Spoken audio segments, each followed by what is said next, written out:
começar então falando quais são os tipos de estudo que a gente vai ter quando a gente faz uma pesquisa clínica, quando a gente faz uma pesquisa na área da saúde. A gente divide em 3 grandes tipos de estudos: os estudos descritivos, analíticos e os de intervenção. Quando a gente fala de um estudo descritivo, é como o próprio nome diz, a gente quer descrever uma situação, um contexto. Vou dar um exemplo prático. Quando o Ministério da Saúde faz um inquérito epidemiológico para identificar qual que é a prevalência de sífilis no Brasil, ele está fazendo um estudo descritivo. Ou seja, você quer entender como alguma coisa está funcionando em um contexto geral. Um exemplo muito comum de estudo descritivo é uma pesquisa eleitoral, que ela faz uma pesquisa na população a partir de uma amostra e, consequentemente, tenta descrever qual é, naquele momento, a preferência eleitoral das pessoas. O estudo analítico, ele já é um pouquinho diferente disso.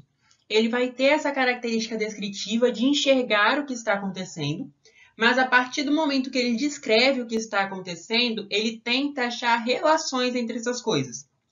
Por exemplo, eu posso fazer um estudo analítico que observa quem são as pessoas que fumam, tabagistas e não tabagistas. E eu posso comparar entre tabagistas e não tabagistas quais deles desenvolvem doenças cardiovasculares e quais não desenvolvem doenças cardiovasculares. E encontrar, por exemplo, que o tabagismo é um fator de risco para a pessoa desenvolver uma doença cardiovascular. Ficou repetitivo, mas acho que deu para entender.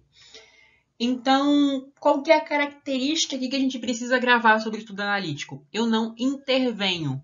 Eu pego aquilo que já está acontecendo e analiso. Diferente do que a gente vai chamar agora de estudo de intervenção. O estudo de intervenção ele vai ser um pouquinho diferente, porque eu vou tentar identificar qual que é a causa e qual que é o efeito de alguma coisa a partir de uma intervenção naquela coisa. Por exemplo, eu quero testar determinado medicamento, quero ver se o uso de IECA é melhor do que o uso de BRA no controle da pressão arterial.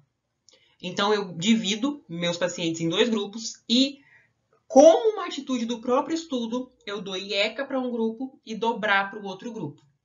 E aí eu vou comparar como que a pressão arterial dos 2 grupos se comportou. Então, no estudo de intervenção, eu intervenho. Eu faço a mudança que eu quero observar os efeitos dela. No estudo analítico, a coisa já existe e eu apenas observo. Por exemplo, eu não posso fazer um estudo de intervenção para definir questão de tabagismo, porque eu não posso pegar um grupo de pessoas e falar assim, vocês vão fumar, pessoas que não fumariam normalmente, porque eu sei que o cigarro faz mal. E pegar outro grupo e falar assim, vocês não vão fumar, para poder comparar. Isso seria antiético. Então, o estudo analítico, geralmente, ele serve mais para essas coisas, além de ser mais barato também. Pesquisa translacional. Quando nós falamos de pesquisa translacional, nós estamos falando do que seria uma pesquisa de intervenção para poder trazer um medicamento, trazer um novo método diagnóstico, trazer algo novo para a prática clínica. Então, a gente vai ter 3 etapas para possibilitar isso. A etapa pré-clínica, que é quando a gente trabalha em laboratório, a etapa clínica, que é quando nós trabalhamos com um grupo pequeno de pessoas, e a pesquisa populacional, que é quando isso já está em execução na população e a gente começa a enxergar como está acontecendo. Começando, então, a primeira etapa dessa pesquisa translacional vai ser a pesquisa laboratorial. Eu vou pegar uma placa de Peter, eu vou pegar uma lâmina histológica, eu vou fazer uma análise em um animal, em um ratinho, para identificar se aquele tratamento funciona, como ele funciona, se ele é seguro. Então, eu coloquei como exemplo, vamos pegar a vacina da Covid e vamos testar em um modelo animal. Seguido disso, então, a gente começa a ir para a pesquisa clínica, que é a pesquisa em seres humanos. Essa pesquisa clínica, entre a pesquisa laboratorial e clínica, a gente tem o que a gente chama de T1, que é a parte de separação, são as separações dessa pesquisa translacional. E na pesquisa clínica, então, a gente vai dividir ela em 3 etapas. Fase 1 é quando a gente vai querer ver se aquele medicamento que a gente está usando, aquilo que a gente está testando, é seguro. Então, a gente aqui não quer avaliar a eficácia, não quer avaliar se funciona. A gente quer avaliar se aquilo ali é seguro para o meu paciente. Então, eles vão escolher um grupo pequeno de pessoas, depois de testar em laboratório, para serem realmente cobaias nesse primeiro momento. Depois que a gente conseguiu ter certeza de que aquele medicamento é seguro naquele grupo de pessoas, a gente vai para a fase 2, que a gente começa a ver se o remédio funciona. Então, a gente não pega ainda um grupo grande de pessoas, porque a gente ainda não conhece todos os efeitos daquele medicamento em seres humanos. Então, a gente vai continuar avaliando segurança, mas agora a gente já passa para a escala de avaliar a eficácia daquele medicamento. Por fim, a gente chega na fase 3. A fase 3, ela já vai ser aquela fase que a gente consegue englobar mais pessoas no nosso estudo.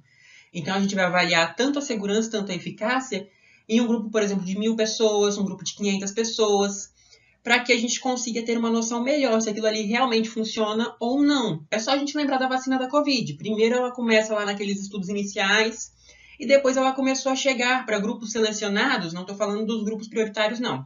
Grupos selecionados que foram voluntários para testar a vacina. Então, isso é a fase 3. Depois, a gente vai ter o T2, que vai ser a transição da pesquisa clínica. Então, a gente sai de um ambiente somente de pesquisa e passa para um ambiente populacional. Então, esse T2 é o momento que aquilo ali já está aprovado.